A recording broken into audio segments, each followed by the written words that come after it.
everybody. Welcome back here, Fire the Cannon. Another week, another episode here for you on the Brook Guard Athletics social media. I want to thank the fine folks at NetSN, Brett Swinney and his crew, for helping us out with that. We have a big show for you today, talking again to Coach Josiah White of the cross country team as they get ready for the Warrior Run this week, the 5K, and then the Warrior Run for the middle school and the upper school. Talked to Coach Savannah Wilson. Her team had two big wins last week over Grace in Hyde Park, and then we'll talk to Coach Scott Rao about the football game last week against Grace, and also this week as they take on Hyde Park. Also, before we get going, I want to make sure and bring a couple of things to your attention. Number one being the Brook Hill Golf Classic is 2 weeks away on Monday, October 21st. We posted today there are still 4 afternoon slots available if you want to play in that. You can contact the athletic office at 903-894-5000, extension 5000, and they can get you set up for that. I also want to make sure you know that last Sunday, our baseball team that's won the state championship this past spring received their rings up here at the Cow Lake Athletic Center in the La Rocca Suite.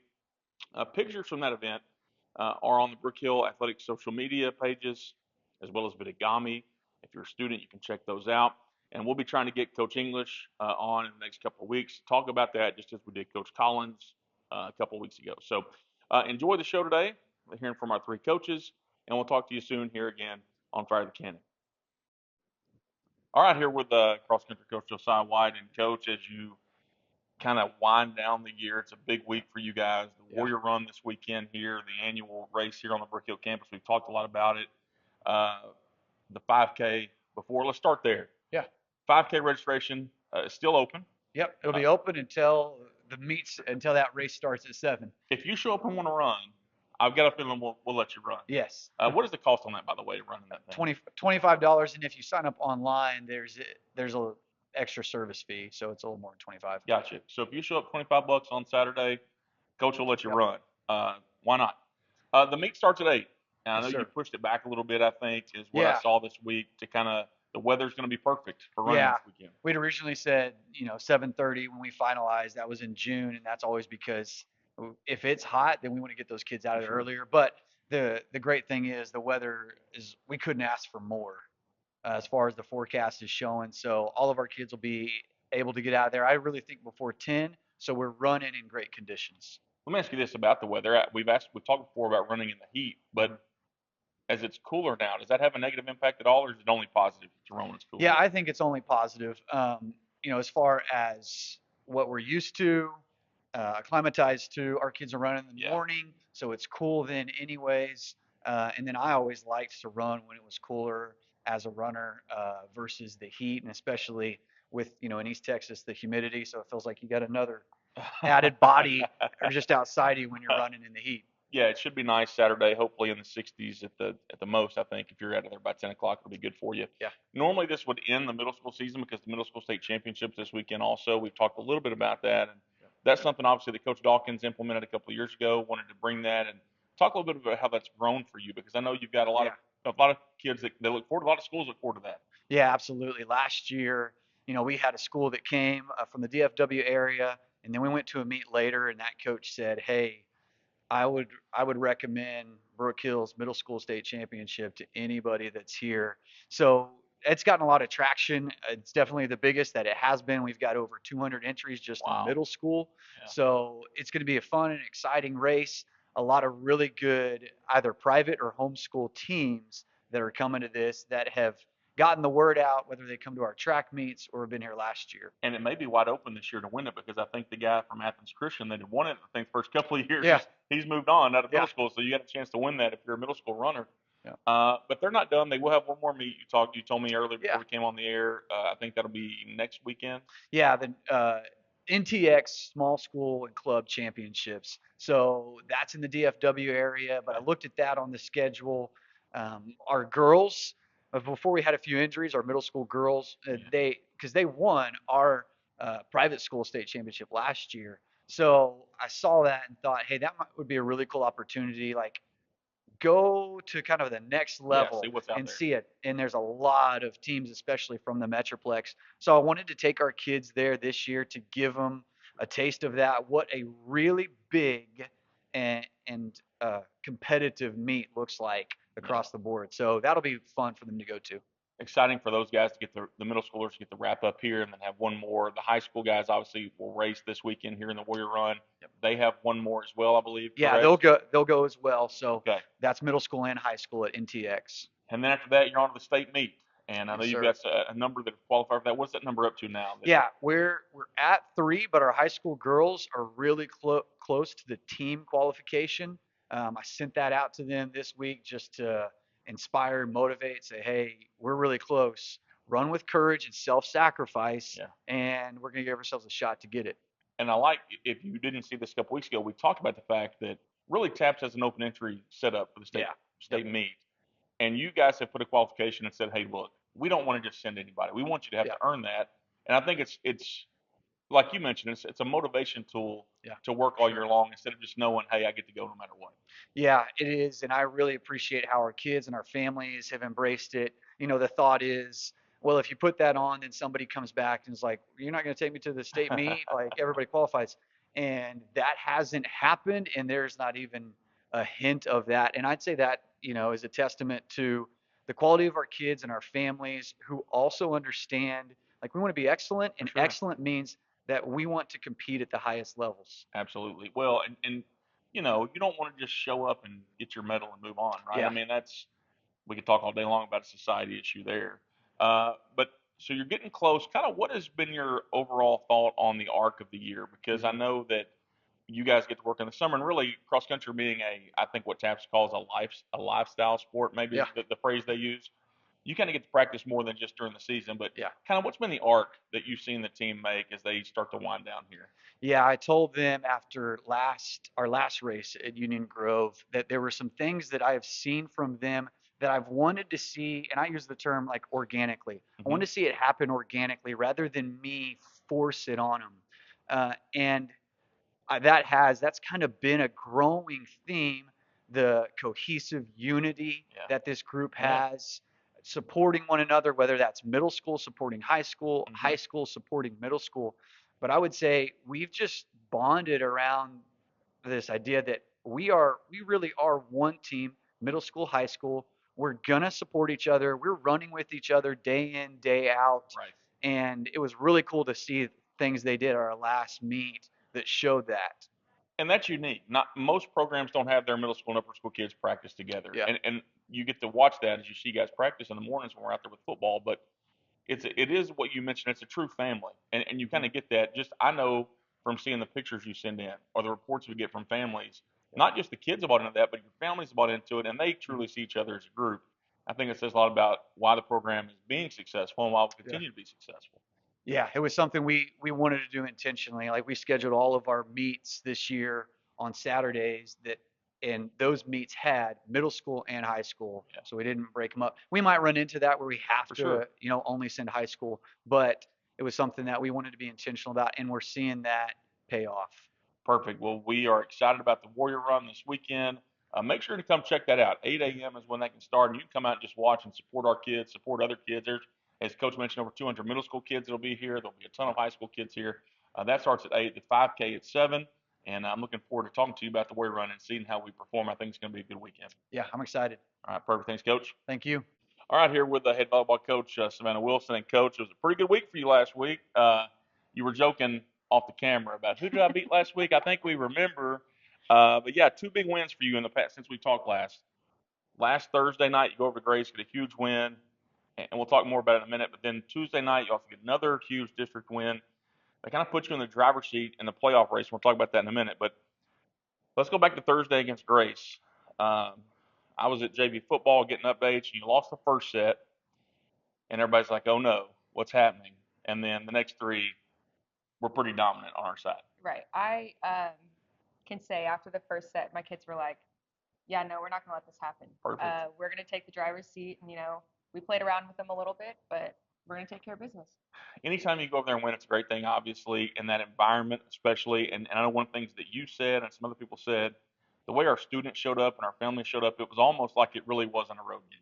Right. Yeah, I kind of looked back in the stands every now and then, and I really think we had more parents and more kids there than people thought. And it's funny because coaches always say, I don't really know what's going on in the stands. I think you're missing out if you don't at some point. Just kind of take that in. I mean, seriously, but whatever. Okay, so then Tuesday night, you knock off Hyde Park. They had to make that trip. It was a team that you should have beaten, and it wasn't a surprise that you swept them. A little adversity early, I think, in the first set, a little bit in the second, but never really in doubt the result last night. So a 3-0 win for you guys over a Hyde Park team that, gosh, you can watch them when you make that travel and what that looks like and how that can affect the team. Yeah, I mean, it's really hard. We went there with Brentwood, and I just kudos to them because it's a It is hard travel. hard, and just not a lot of fans there. It's just whatever. So 2 wins put you in the driver's seat for the third seed. I was thinking about this today, knowing we were going to talk. People have to forget a little bit of what we usually know. What you finish in the year really doesn't matter. No. It's all seeding for the tournament. You guys are in the driver's seat now for the third seed in the district tournament, I believe. I don't think you can get the first or second unless something crazy would happen. But third's still fine because you're going to get to host a first round game. Right. I believe on Tuesday the 22nd. Yep. I think is when that is, against the 6th seed. So you should be in great shape there. And then you're in the playoffs. And once you get in the playoffs, whatever else happens, right? Yeah. Talk a little bit about kind of how you prepare for that. Does it change? I'm curious for me I'm going to go through it in a couple months. How does it change what you do, knowing that ultimately the tournament's what matters, or does it change?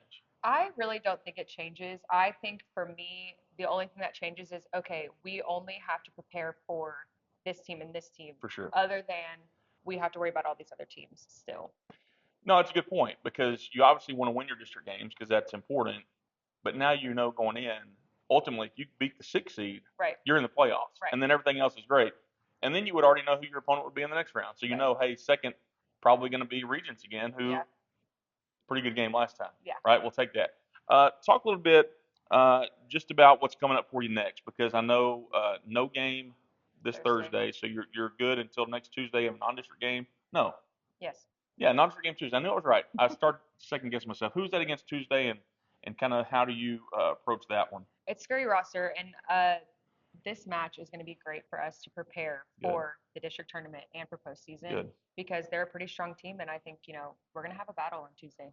So the district tournament starts on Tuesday the 22nd. You'll host the game here. We know that'll be that night. For everybody watching, Coach knows this. I'm not breaking news to her, but on Friday and Saturday, those games will take place. I think you guys are playing in Waco at Live Oak. Yep. Okay, so next Friday and Saturday, the 25th and 26th, you'll be at Waco Live Oak, and it's kind of a great thing, right? Because just as we were just talking about, you know who you're going to play. You went toe to toe with Regents for sure. Right. Even though it was a 3-0 sweep, you went toe to toe with Brentwood in all three of those games. Talk about the confidence you guys have going into that, knowing, hey, we just got to be hot for 2 days. Yeah, I definitely think, for us, we've been kind of hot at the end of the season, and I think, we're getting to our peak right at the right time. And, I'm really excited for these girls to do something special. Yeah, it's going to be fun to watch over the next couple of weeks and then the playoffs as we get going there. I want to talk about your athlete of the week because your athlete of the week is a kid that for 2 years now, maybe 3, I think she's been here for 3 years. For 3 years now, has just been a silent leader on the court, and it's someone who maybe you don't notice unless you're watching the game or if you don't know the game. But Cassidy Clark just does so many things well for you guys. Talk a little bit about her and her season, and especially the last couple of weeks. Yeah, I mean, being her senior season, it's special, and she kind of has a special place in my heart. I was a setter in college, and she doesn't have an easy job, and definitely being that silent, calm leader is what we need her to be, especially in the role that she plays. And going back to last year, she was not a setter. I think last year she jumped in for you guys, or maybe the year before, and said, "Hey, I'll do it." Yeah. And it's turned out to be a great one. But she's just kind of when you watch you guys, she's kind of like just the heart and soul, and not the loud rah rah, but just the silent, steady, do your job, and been a key part of your success. Yes. Yeah. All right, Coach. Well, we're getting close. I know you were a little amped up last week for the Grace game, but she made it through, and now she'll be getting ready for the playoffs. We're excited about the district tournament, and we'll talk to you next week, Coach. Awesome. Thank you.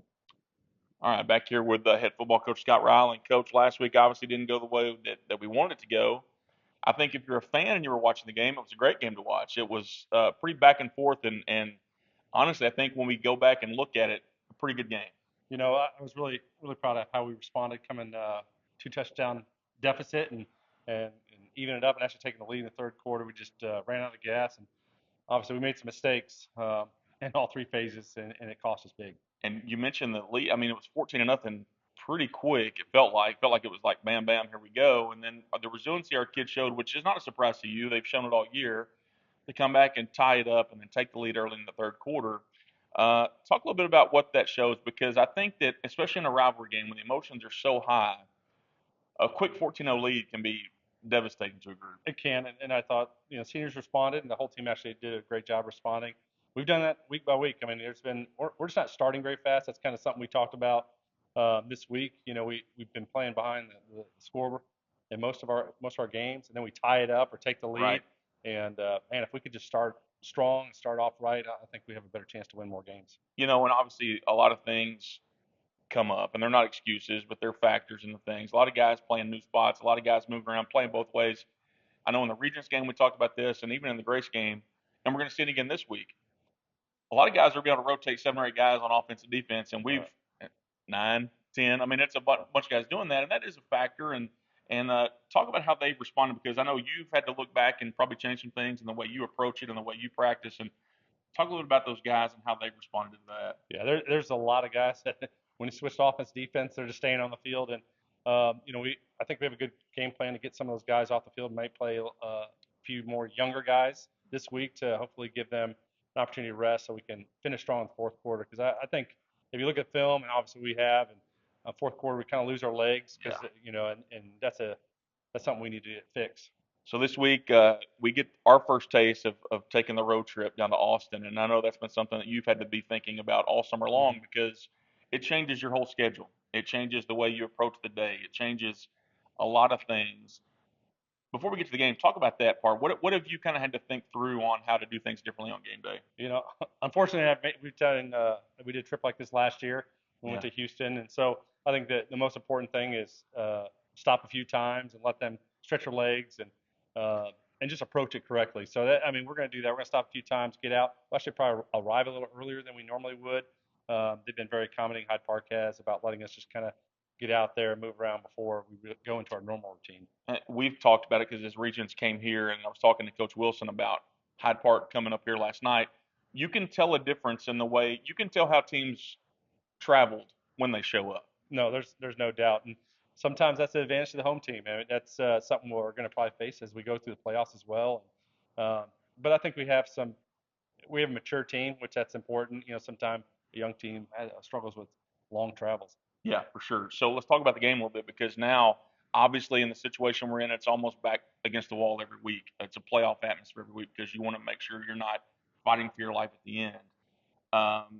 Do you feel comfortable with that, with this group of guys, what they've shown you? I mean, I think that the way they've responded all year long has to make you feel a little bit better, even though you don't like the situation. Yeah, this senior group is special. The scores haven't shown that, the record doesn't show that, but they have fought to the end in every single game, and I think that's going to pay dividends as we go through the games. And you also got to remember, the 2 best teams in the district is who we had first, right? So I mean, it's not like the schedule has been our friend either.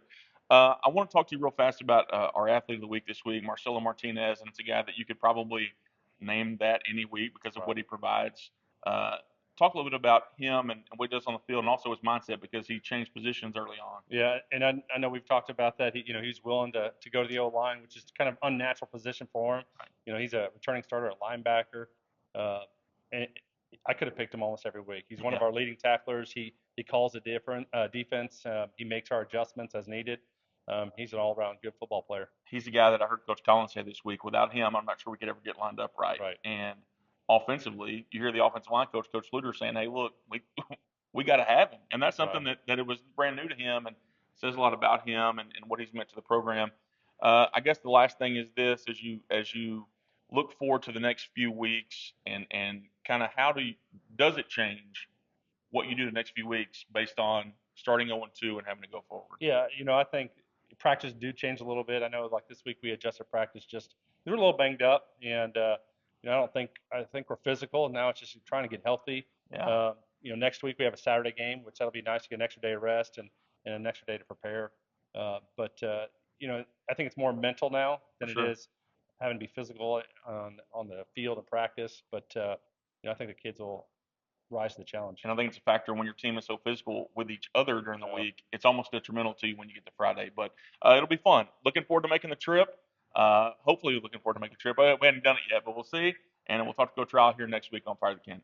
All right, hope you enjoyed this week's episode of Fire the Cannon. You can tune in every Wednesday as we post in new episodes here, thanks to the fine folks at NetSN. Make sure and come out Friday night down to Austin. It'll be a long trip as the Guard travels to take on Hyde Park. Kickoff is at 7. If you can't make it, the game will be streamed on NetSN on YouTube. You can find those guys there. And also want to plug their app for you. Download the NetSN app on any smartphone. You can get scores, they have contests, all those things if you get the NetSN app. So until next time, this is Jeremy Hubbard saying so long here from Fire the Cannon.